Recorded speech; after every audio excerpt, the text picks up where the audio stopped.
Bismillahirrahmanirrahim. Assalamualaikum warahmatullahi wabarakatuh. Sebelumnya, perkenalkan nama saya Sukma Sonya Ramadhani dengan NPM 2108260230.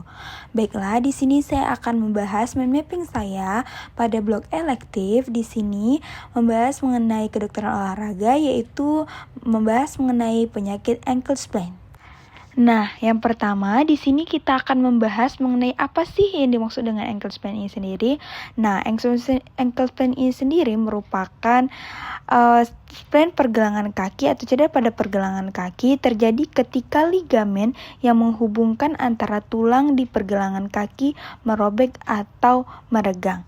Nah, penyebab utama termasuk kelincahan yang buruk atau pergerakan yang sangat buruk pada saat beraktivitas ataupun berolahraga.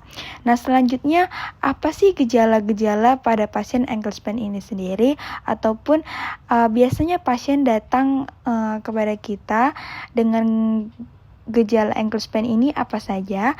Nah, yang pertama biasanya pasien datang dengan keluhan utama yaitu nyeri di area pergelangan kaki. Dan selanjutnya ada pun keluhan tambahan seperti edema atau pembengkakan pada kaki dan memar dan kesulitan dalam bergerak atau beraktivitas. Nah, selanjutnya keterbatasan dalam menggunakan pergelangan kaki untuk berdiri atau berjalan. Nah, selanjutnya di sini kita akan membahas mengenai klasifikasi dari ankle sprain ini sendiri. Nah, yang pertama yaitu dari tingkat keparahan. Nah, tingkat keparahan di sini ada stage 1 sampai stage 3. Nah, yang pertama yaitu dari tingkatan 1, ini yaitu tingkat ligamen meregang tanpa robekan dan nyeri minor dan sedikit membengkak.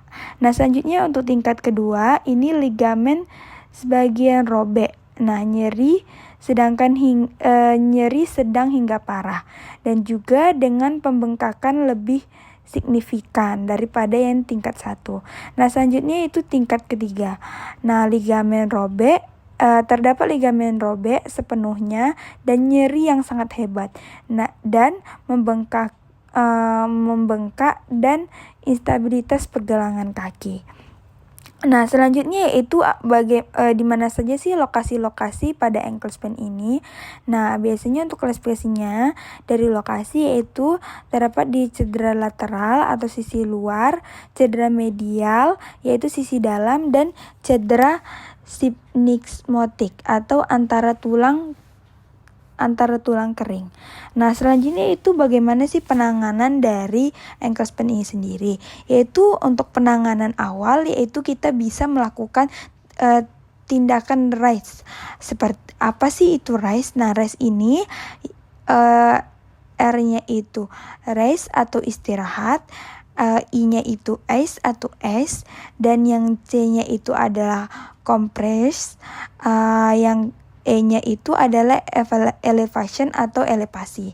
Nah, selanjutnya menghindari beban pada kaki yang cedera selama beberapa hari saat terkena ankle sprain ini. Nah, selanjutnya apa saja terapi yang bisa dilakukan? Yaitu yang pertama yaitu bisa melakukan fisioterapi untuk memulihkan kekuatan dan mobilitas, dan juga penggunaan alat bantu seperti brace atau kruk jika perlu. Nah, selanjutnya bagaimana sih rehabilitasi untuk pasien ankle sprain ini sendiri? Yang pertama yaitu latihan pemulihan. Latihan pemulihan ini ada latihan keseimbangan untuk mengembalikan koordinasi. Selanjutnya yaitu latihan penguatan untuk meningkatkan daya tahan pergelangan kaki pada pasien atau pada orang yang terkena ankle sprain ini. Nah, selanjutnya kapan-kapan saja bisa melakukan rehabilitasi atau melakukan aktivitas kembali. Yang pertama itu kita bisa tanyakan kepada tenaga medis kapan saja kita boleh melakukan aktivitas seperti biasa. Dan juga selanjutnya penting untuk melakukan pemanasan dan juga pendinginan yang tepat pada saat berolahraga.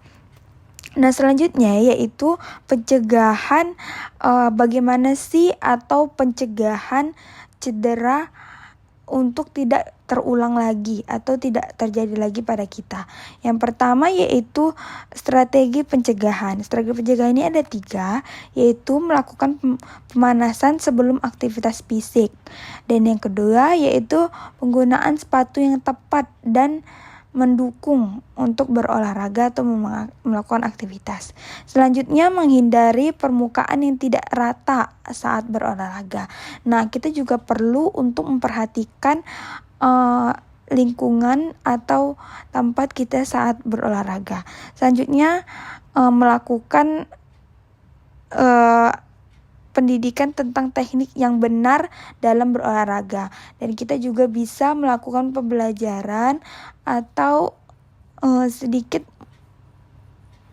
ilmu untuk bisa tahu bagaimana teknik-teknik untuk melakukan olahraga yang benar agar tidak terkena ankle sprain ini sendiri. Baiklah, ini adalah pembahasan dari mind mapping saya kali ini, membahas mengenai materi ankle sprain. Nah, baiklah, di sini ada referensi yang saya gunakan atau referensi yang saya gunakan untuk menyusun mind mapping saya pada kali ini. Baiklah, sekian presentasi dari saya. Mohon maaf jika ada kata-kata yang salah. Saya akhiri dengan wassalamualaikum warahmatullahi wabarakatuh.